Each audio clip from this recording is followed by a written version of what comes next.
Good day, everyone. So I will be um, showing to you a sample format of a research proposal from the previous batch of computer science. So this one is entitled Web-Based Business Permit Portal for LGU ANDA. So mao ni siya ang ato ang title ibutang dire, then kani siyang sa atong school. Then this one is for the names of the authors. So, dili siya ingon nga ikuan ha alphabetical order. So, i-order din ninyo siya, unahon ninyo ang main author, kinsay pinakadakong contribution to the list na contributor. Okay, so not this one, kaning i-center.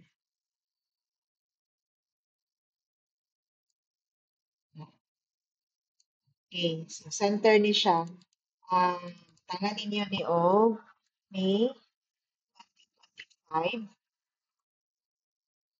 Sa second page, similar ra pero lahi na ni og content pagamay siya.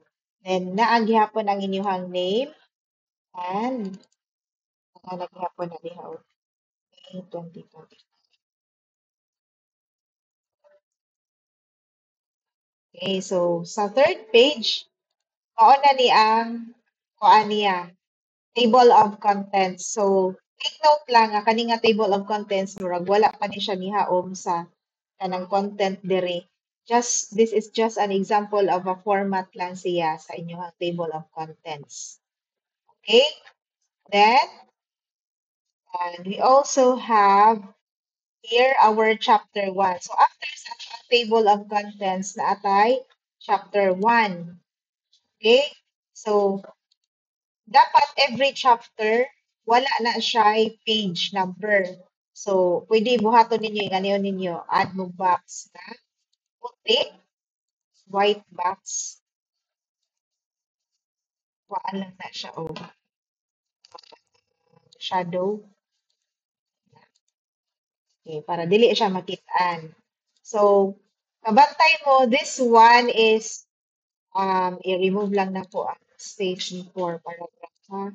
Pero ato ang i-double space. So, ang double space meaning kani siya, 2. Then, this one, i-enter din ako, kung ako i-on, i-enter na po ani mo na double space. So, dapat every section title, ingani mga titles, or chapter nga title, dapat na siya ilahang space is 3 single space. Also, this one title to its contents, mga paragraphs, mga space between paragraphs, dapat 3 single space. So, this one, kung man na siya, so ining enter na ko dire, ako na ning himuon nga 1. So, kani siyang ikaduha 1. So, maning ika 3 single space na ni siya. So, kani siyang duha, then 1, 3. So, mao na siya inyong bantayan nga spacing each paragraph and between section title and its contents. Okay, so within paragraph dapat naka-double space na siya. Naka-double space na siya. Same ani, naka-double space. So mag-start na tano with kuan, introduction or our rationale. Okay, so after sa introduction, we have here our technical background. Okay, so kanila ako lang ning gipuwa kay basig manundog mo sa style ani. Mao ni akong gikoreksyonan sa inyo ha nga. Dili mo maghisgot about your system. Instead, you will discuss about how previous systems implemented similar application. Unsa nga mga technologies ilahang gigamit. Okay, then you need to cite your sources. Okay, mo refer man mo sa previous na mga kanang applications. Then same here, 3 single space gyapon na from literature review. Kani wala din ako ang dapat aerial na siya. Then Na. So, atong font di ay is 12. Then, Arial ang font. Then, so, bantayan po ninyo ha, inyong citation. Okay, so kanang mga citations, bantayan ninyo nga, kanang na ay sakto ba ang formatting, kanay uban wala jud nagkadimao pa ang format, so you will follow the APA in-text citation. Okay? So, kani siya, so far, okay ra iyahang mga citations. Pwede mo follow ani niya.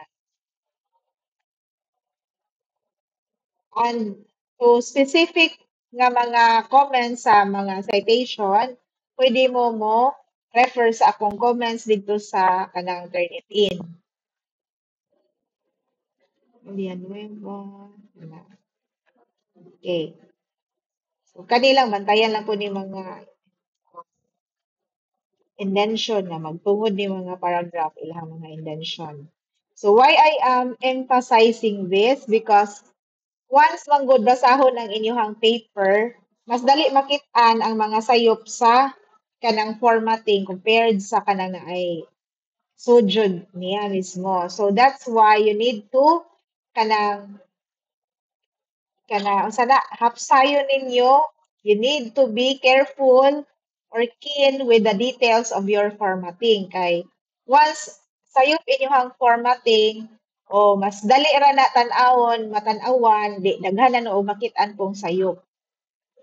Okay? So after sa literature technical background, literature review, then last dili pa ni last next ana is the conceptual framework. So, ubos sa discussion sa conceptual framework, diri ang diagram ibutang. Then, sa ubos niya na ay caption nga, unsa na siya, figure 1, conceptual framework of the study. Then, kanina po, after sa conceptual framework is the objectives of the study. So, mao ni inyong batayan po, kay di ba na may 2 daan diri. So, dili na mo magbalik-balik og 2, 2, 2. Ana, niyan. Every objective na amoy kaniwala ninyo na-justify. So, every objective, semicolon, semicolon. So, second to the last objective na anay and. Then, lastly, assess. Okay? Then, next sa objectives kay significance of the study. Okay, then kani siya. So ang arrangement sa significance of the study no kadto kinsay pinaka kanang maka-benefit to the list kanang group of people nga maka-benefit sa inyong study. Then next significance, scope and limitations of the study. So after sa scope and limitations, kaning scope and limitations I suggest mga 1 page ra ni siya kaning kuan na kay mga ka pages 1.5 na niyang nagamit ani. So I suggest mga 1 pages or pwede ra ganig half sa page ninyo. Kani pong significance of the study. 1 page lang. Unya, kanang bantayan ninyo nga ang inyong kanang mga section titles dili siya malayo sa iyahang content. So example ingani dili na siya dapat ingani nga kanina ay title diri unya naa pa sa sunod page iyahang content. So iuban jud na siya.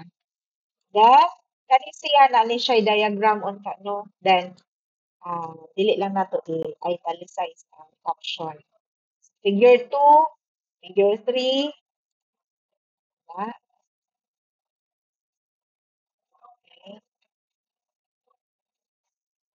So, after sa design, ang sarap to, design, development tools or instrument,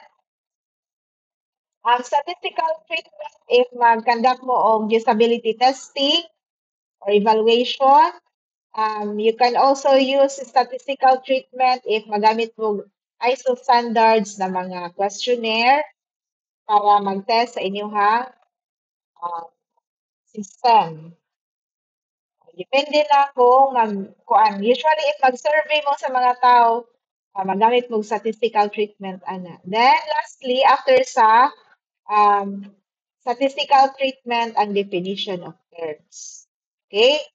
So, kabantay mga statistical treatment diri, wala ni siya naka-caps lock. So, kay part ni siya sa design and methodology. So, definition of terms, naka-caps lock na siya. Then, ang definition of terms dapat kanang kuan siya, tawag anang arrange siya ang terms alphabetically. Okay? Dugli lang yun. Mao ni siya gamiton para maklaro nimo ang formatting na may mga sayo. Kaning ing-ani, pwede ra ni galon ta ni siya.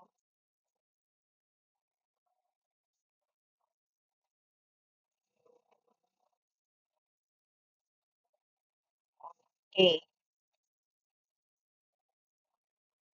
So as much as possible dili ninyo kanang kuan ang same na tawag ana,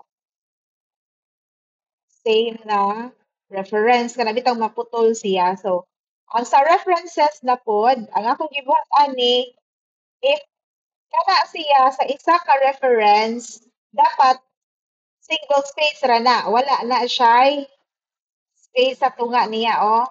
One na siya. Then inig-enter nimo ana pa ka mag double space. Na. Unya, ang next na reference, gani na siya. Makita nimo diri, gana na siya. Bali siya sa atong paragraphs. Kay ang ibabaw kay 1, ang kani siya mo ay 2 after ani. Okay, so yung ani dapat inyong format sa inyong reference. Ana. So kani siya, yun sa man siya, mo ni siya gitawag og hanging indention. So diri wala ni naka-indent, ang next nga mga lines naka-indent. So yun sa man siya gi control T ra na siya. Control T. So mo ani ako lang i-type control plus T. Mo na inyong buhaton para mag-hanging indention ang format niya. Per ana siya. So mag-control T ka kada reference. Na. Kani siya na hanging man ni siya dira. So ayaw lang ninyo putla.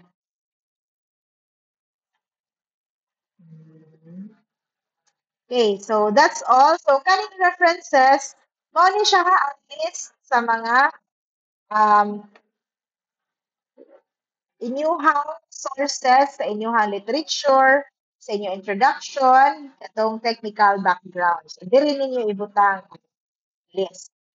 So tanan nga na-cite ninyo diri, so dapat mabutang ninyo diri sa inyuhang references. Okay? So, nga na lang. Then, dapat naka-justify na siya. Kada reference.